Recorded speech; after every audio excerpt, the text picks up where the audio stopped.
My job responsibilities are really quite varied. I track our greenhouse gas emissions for campus, so that's a primary responsibility.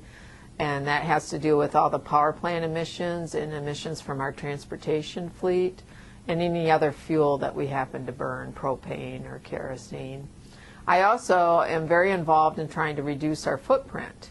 So energy conservation measures, retro-commissioning of our buildings, that's where you tune up a building so that it runs as efficiently as it can. We've got a 5-year program to retro-commission over 115 buildings on campus. So it's quite a variety of things that I'm involved in.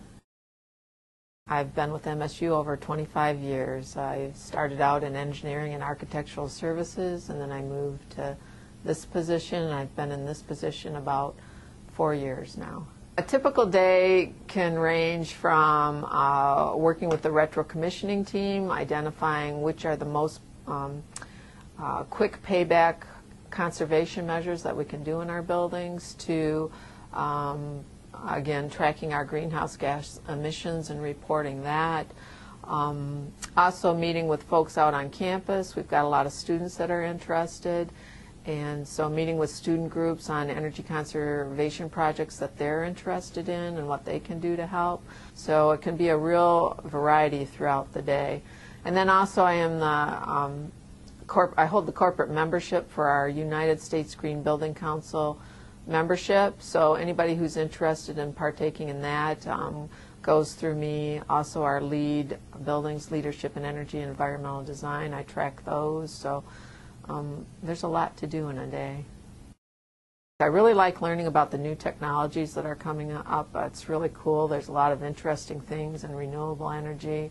We're looking at biomass materials. This happens to be a material we're looking at. It's a processed material from asphalt shingles that have been taken off old buildings, and whether or not we can use those at the power plant. We're looking at wood waste. We're looking at a lot of different biomaterials for the power plant. But I also really enjoy working with the students. The students have so much energy themselves, so they're ready to get out there and ready to work. Students, I really enjoy the students. They've got a fresh outlook on things and are really anxious to help. I think we're moving in the right direction towards renewables, and it's a long process, but we're headed in the right direction and we're making real gains.